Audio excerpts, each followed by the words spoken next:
Dr. Ben Carson, the former pediatric neurosurgery director at Johns Hopkins Hospital and the author of You Have a Brain. All right, Dr. Carson, Chris made a little bit of a reference to this in allusion to the fact that the Southern Poverty Law Center, not long ago, they basically classified you as an extremist. They talked about your views that marriage should only be between a man and a woman, your estimation that in some ways the takeover of healthcare in this country by Obamacare could be akin to slavery. They've since sort of apologized and retracted and said they still think you have a lot of extremist things to say, and they think that your views are something that most people would find extreme. So should we put you on a watch list too? I guess probably all of us should be on a watch list if we don't agree with them. But the interesting thing here is I think everybody can remember when they didn't want to do something, and all of a sudden everything else seemed more interesting. Well, that's what this administration is doing now. A couple of weeks ago it was the Christian Crusaders.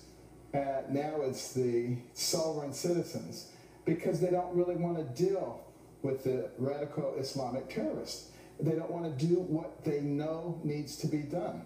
And it really is quite a shame. But the real problem is we don't seem to learn. In World War I, Woodrow Wilson and Secretary Bryant, they didn't want to get involved. We finally got dragged in, after the Lusitania. World War II, Roosevelt didn't want to go in there. It took Pearl Harbor. What is it going to take for us to realize the existential threat that exists because of this? We keep saying, oh, they're junior league. They're not a threat to us. If they're a threat to the world, to another part of the world, they will be a threat to us. It's like a little bush right now, which will grow into a big tree, and it will be much more difficult to uproot it later on. Why can't we learn that? Well, Dr. Carson, this administration has gotten a lot of heat because of the words it very carefully uses and the fact that it will use some language, isn't favored to using other language. There's been a lot said about the 21 Christians who were marched out, beheaded. It's all videotaped and spread around the world, and whether or not they would be identified as having been killed for being Christians. I want to play a soundbite from the leader of the UK's Coptic Christian Church, one of their leaders, and his take on our inability to say something more strongly about that incident. It was a direct act of persecution of people who were Christians because they were Christians, and I was slightly uneasy with what was said on this side of the Atlantic. But I'm sure there is a reason for that, and I hope that if there is a chance to clarify, then it will be clarified. All right, so this is a man who, 21 Christians, specifically from his denomination, were marched out and killed for no other reason except that they were Christians. He seemed concerned that the U.S., which a lot of people across the world for decades have viewed as leaders of the free world, the moral authority in a lot of cases, although there are those who feel the exact opposite of the United States. But democracy-loving people like to think that the U.S. is going to stand up for what is right and for freedom, and that leader sounded a bit discouraged. Well, it seems like the only thing that our leaders are willing to stand up for is political correctness, which is antithetical to one of the founding principles of our nation, freedom of speech and freedom of expression.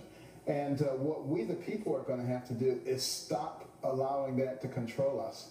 And, we're going to have to start thinking for ourselves. We're going to have to start thinking, what are we going to do to fight the threats that exist? If our government's not going to fight it, we're going to have to start thinking about what are we going to do. Our representatives are going to have to start thinking about what do they have to do. We're not helpless. We don't just sit around and wring our hands. People start thinking. What can they do? The White House, the commander-in-chief, President Obama, is in charge. He is the rightful leader of the U.S. military. There are many within the ranks who have disagreed with him, but as long as he's in charge, what can anyone else do when it comes to combating this specific threat?